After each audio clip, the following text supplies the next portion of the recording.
कई सारे स्टूडेंट्स की क्वेरीज आई कि sir to be plus verb के थर्ड फॉर्म के कॉन्सेप्ट को अच्छी तरह से एक्सप्लेन करके एक वीडियो बना दीजिए। ठीक है, तो यह वीडियो कम्प्लीटली बेस्ड होने जा रहा है टू बी प्लस वर्ब के थर्ड फॉर्म को। तो सबसे पहले तो हम ये समझते हैं कि यह बी क्या है। ठीक है, बी के फॉर्म्स क्या हैं। अब एग्जाम्पल लीजिए, जैसे ईट है। ठीक है, ईट यह बेस फॉर्म है और साथ ही साथ यह प्रेजेंट फॉर्म है, यानी फर्स्ट फॉर्म है। इसका सेकेंड फॉर्म एट होता है, थर्ड फॉर्म ईटेन होता है और फोर्थ फॉर्म ईटिंग होता है। राइट, तो सेकेंड फॉर्म, प्रेजेंट फॉर्म कहने का मतलब फर्स्ट फॉर्म, सेकेंड फॉर्म कहने का मतलब पास्ट फॉर्म और थर्ड फॉर्म कहने का मतलब पास्ट पार्टिसिपल और फोर्थ फॉर्म कहने का मतलब है आईएनजी फॉर्म या फिर प्रेजेंट पार्टिसिपल। तो ये हो गया ईट, ये सारे ईट से निकले हुए हैं। ठीक है, इसी तरह से जो बेस फॉर्म है, बेस फॉर्म से भी कई दूसरे फॉर्म निकलते हैं। ठीक है, प्रेजेंट फॉर्म जो इसका निकलता है यानी फर्स्ट फॉर्म जो निकलता है वो निकलता है इज एम आर निकलता है। राइट, जो पास्ट फॉर्म निकलता है वो निकलता है वाज वर और जो पास्ट पार्टिसिपल निकलता है वो निकलता है बीन और इसका प्रेजेंट पार्टिसिपल निकलता है बीइंग। ठीक है, तो ये तो फॉर्म्स की बात हो गई। अब इस टू बी का अर्थ क्या होता है। टू बी का मतलब होता है होना। ओके, जिस तरह ईट का मतलब, टू ईट का मतलब होता है खाना, उसी तरह से टू बी का मतलब होता है होना। राइट, अब यहाँ पे टू बी यानी इसमें बी जो कि वर्ब का बेस फॉर्म है, इसके ठीक पहले टू जोड़ा गया है। तो जब भी आप वर्ब के बेस फॉर्म से पहले टू जोड़ देते हैं तो इस पूरी चीज़ को हम कहते हैं इन्फिनिटिव। और इन्फिनिटिव के साथ आपको एक बात याद रखनी है कि इन्फिनिटिव को यूज हम इसी फॉर्म में करते हैं, चाहे वो टेंस कोई भी हो, चाहे सब्जेक्ट कोई भी हो, इसका फॉर्म चेंज नहीं होता है। ठीक है, तो एक चीज़ तो हमें इसको देखना है और इसके साथ वर्ब की थर्ड फॉर्म को देखना है। अब देखिए, जब इसके साथ हम वर्ब की थर्ड फॉर्म जोड़ देते हैं तो इसका मतलब ये हुआ कि यह इन्फिनिटिव का पैसिव वॉइस का स्ट्रक्चर है। ठीक है, अब इस दशा में टू बी के ठीक पहले मिलेगा आपको सामान्यतः ऑब्जेक्ट मिलेगा। ठीक है, टू बी मिलता है उसके बाद और उसके बाद से वर्ब की थर्ड फॉर्म मिलती है। यह एक कॉमन स्ट्रक्चर है पैसिव वॉइस का। ठीक है, तो पैसिव वॉइस में ऐसा होता है। तो आइए देखते हैं डिफरेंट सिचुएशंस में यह कैसा अर्थ देता है, किस तरह का अर्थ देता है। राइट, तो फर्स्ट कंडीशन लेते हैं, स्ट्रक्चर से समझते हैं, शुरू करते हैं। Object plus is am are, यानी इज एम आर के साथ हम यूज़ करते हैं। उसके बाद से हम यूज़ करते हैं टू बी और वर्ब की थर्ड फॉर्म। ओके, अब देखिए, यह जो है इसका यूज हम तब करते हैं जब हमें ये बताना हो कि कोई काम जो है वह किया जाने वाला है। ठीक है, या फिर कोई काम होना है या फिर कोई काम की जानी है, कोई काम किया जाना है, इस तरह का सेंस होना चाहिए। ठीक है, ये बताना है आपको, तो फिर इस स्ट्रक्चर का यूज़ कीजिए। किया जाना है, जैसे काम को आज ख़त्म किया जाना है। ठीक है, तो एक चीज़ ध्यान रखिए कि ऑब्जेक्ट क्या होगा। ऑब्जेक्ट वह होगा जिसके ऊपर काम किया जाएगा। ठीक है, मीन्स यह वर्क को रिसीव करेगा। ठीक है, एक्शन को ये रिसीव करेगा। जैसे काम को आज ख़त्म किया जाना है तो ख़त्म होगा, ख़त्म करना है, इस एक्शन को रिसीव कौन करेगा, काम रिसीव करेगा। यही चीज़ ऑब्जेक्ट है। तो ध्यान रखिए कि जब भी आप टू और वर्ब की थर्ड फॉर्म को यूज़ कर देते हैं तो यह बताता है कि काम जो है वह अभी होना है, उसका होना बाकी है, हुआ नहीं है, उसका होना बाकी है, उसको किया जाना बाकी है। तो काम को आज ख़त्म किया जाना है, ख़त्म नहीं हुआ है, किया जाना है। Means the work is to be finish today, the work is to be finish today. ठीक है, इस स्ट्रक्चर पे सिंपली रखा गया है। अब देखिए, यह वही सेंस दे रहा है, किया जाना है। ठीक है, जैसा कि मैंने पहले बताया। एक और एग्जाम्पल देखिए, स्कूल में मिठाइयाँ बांटी जानी है। तो अब बांटी जानी है कह लीजिए या फिर बंटनी है। तो अब देखिए, बांटी जाएंगी, इस एक्शन को रिसीव कौन करेगा, मिठाइयाँ रिसीव करेंगी। ठीक है, तो यह जो मिठाइयाँ हैं यही ऑब्जेक्ट है। Sweets are to be distributed in the school, sweets are to be distributed in the school. School में मिठाइयाँ बांटी जानी है। ठीक है, तो काम हुआ नहीं है, अभी ये होगा, ठीक है, it is yet to be done, अभी इसको किया जाना है, राइट। अब नेक्स्ट सिचुएशन देखते हैं, जब हम वाज वर्ब के साथ टू बी और वर्ब की थर्ड फॉर्म का इस्तेमाल करते हैं, यानी स्ट्रक्चर ये हो जाता है आपका object plus was verb plus to be plus verb की थर्ड फॉर्म, ठीक है। तो अब पीछे हमने देखा कि लास्ट में है हूँ आता था, यानी हम प्रेजेंट की बात करते थे। यहाँ पर उसकी जगह पे था थे थी आ जाएगा, यानी कोई काम किया जाना था, किया जाने वाला था, या फिर की जानी थी, ऐसा भी हो सकता है।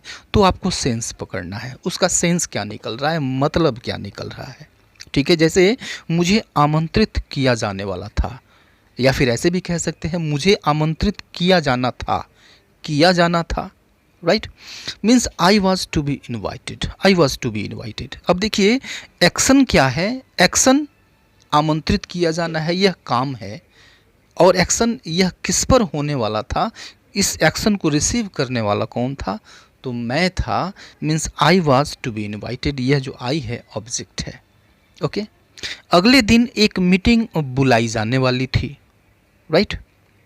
तो सबसे पहले चाहिए आपको ऑब्जेक्ट, एक्शन क्या हो रहा है, बुलाया जाना है, ठीक है, बुलाया जाना है। तो यह चीज़ बुलाया जाना है, इस काम को रिसीव कौन करेगा, मीटिंग रिसीव करेगा, ठीक है। क्या चीज़ बुलाई जाएगी, मीटिंग बुलाई जाएगी। Means a meeting was to be called the next day, a meeting was to be called the next day.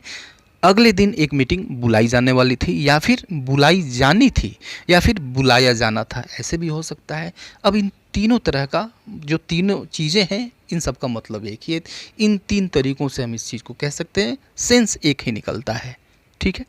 तो अब वाजवर के साथ आपने देखा कि यह क्या सेंस देता है। अब देखते हैं इसको हम नीड के साथ, नीड के साथ, नीड्स के साथ, नीडेड के साथ। अब जानते हैं आपकी नीड का मतलब होता है ज़रूरत होना, ठीक है। तो ज़रूरत होना जब इसके साथ हम जोड़ देंगे टू बी प्लस वर्ब की थर्ड फॉर्म को, तो ये अर्थ देता है कि कोई काम किए जाने की ज़रूरत है, राइट, प्रेजेंट में, और कोई काम किए जाने की ज़रूरत थी, ये पास्ट में हो जाएगा। प्रेजेंट में होगा तो नीड यूज़ करेंगे अकॉर्डिंग टू द सब्जेक्ट, या फिर नीड्स यूज़ करेंगे अकॉर्डिंग टू द सब्जेक्ट, और पास्ट का अगर होगा तो हम नीडेड यूज़ करेंगे, ठीक है। एग्जाम्पल देखिए, इस घर की मरम्मत किए जाने की ज़रूरत है, ठीक है। तो काम क्या होगा भाई, तो मरम्मत किए जाने का काम होगा, और इस काम को रिसीव कौन करेगा, क्या चीज़ मरम्मत होगी, तो यह घर। Means this house needs to be repaired, ठीक है। तो अब देखिए दिस हाउस सिंगुलर है और प्रेजेंट में है, इसलिए नीड्स आया हुआ है, ओके। और उसके बाद से टू बी वर्ब की third form to be repaired, मरम्मत किया जाना, to be repaired, this house needs to be repaired, okay. उन्हें सबक सिखाए जाने की ज़रूरत है, या फिर उन्हें सबक सिखाने की ज़रूरत है, राइट।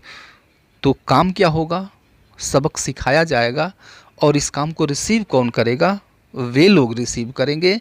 तो they need to be taught a lesson, they need to be taught a lesson, सबक सिखाना, to teach a lesson, right, they need to be taught a lesson, उनको सबक सिखाए जाने की ज़रूरत है, ओके। इस सेंटेंस को देखिए, एक पास्ट का ले लीजिए, कमरे को साफ किए जाने की ज़रूरत थी, राइट। तो साफ किया जाना यह तो एक्शन हो गया, इस एक्शन को रिसीव कौन करने वाला था, तो रूम, वही चीज़ साफ की जानी थी, तो the room needed to be cleaned, the room needed to be cleaned, यानी कमरे को साफ किए जाने की ज़रूरत थी, राइट। अब देखिए एक मॉडल वर्ब होता है आट टू, राइट। अब देखिए इसमें टू पहले से लगा हुआ है, हमें उसके साथ बी और वर्ब की थर्ड फॉर्म जोड़ देनी है, यह मॉडल वर्ब है। तो अब इसके साथ भी यह कॉन्सेप्ट आता है, यह फॉर्म आता है, इन्फिनिटिव का यह जो फॉर्म है आता है, इसका passive voice object plus are to be और वर्ब की थर्ड फॉर्म होती है, राइट। अब यह अर्थ देगा कि कोई काम की जानी चाहिए, कोई काम किया जाना चाहिए, इस तरह का अर्थ देगा, किया जाना चाहिए, ठीक है, राइट। तो अब देखिए कि आप कहेंगे कि ऐसा क्यों सिर्फ एक ही ऑब्जेक्ट के, एक ही मॉडल ऑक्सिलरी के साथ होता है, जो दूसरे हैं shall, should, may, might, can, could, उन सब के साथ क्यों नहीं होता।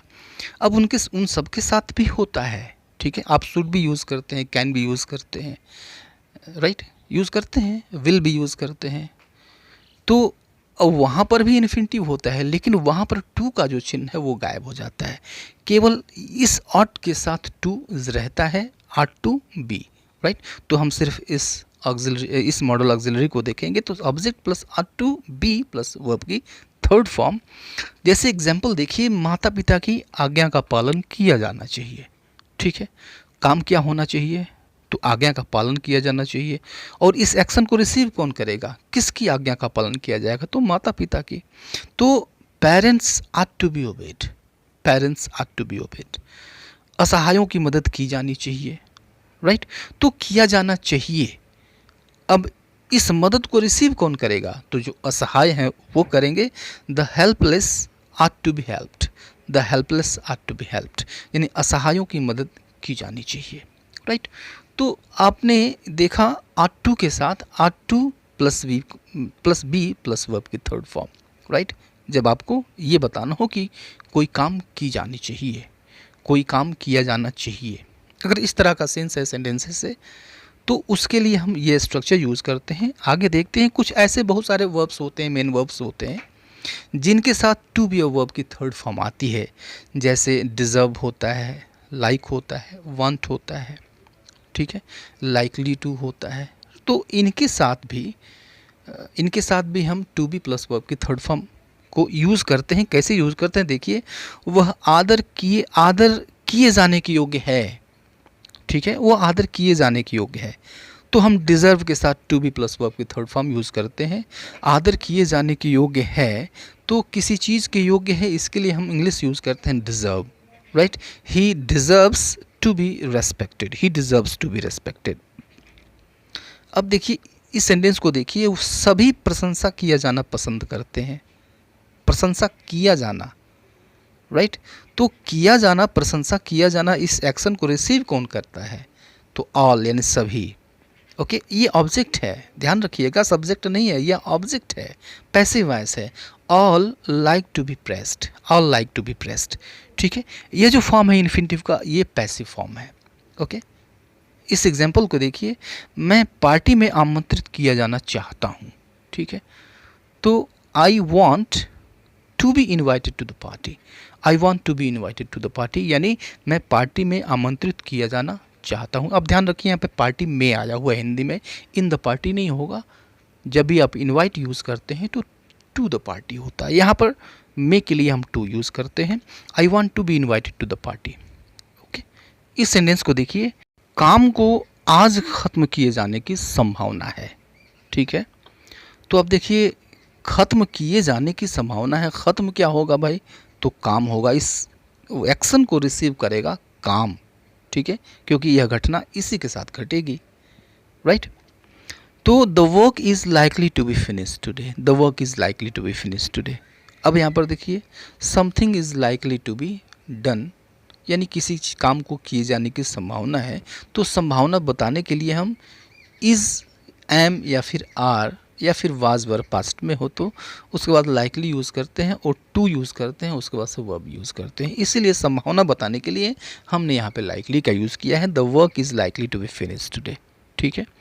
तो उम्मीद है कि यह वीडियो आपको काफ़ी पसंद आया होगा, आपको कॉन्सेप्ट भी क्लियर हुए होंगे। तो अभी के लिए इतना ही, मिलते हैं नेक्स्ट वीडियो में, तब तक के लिए good bye and take care.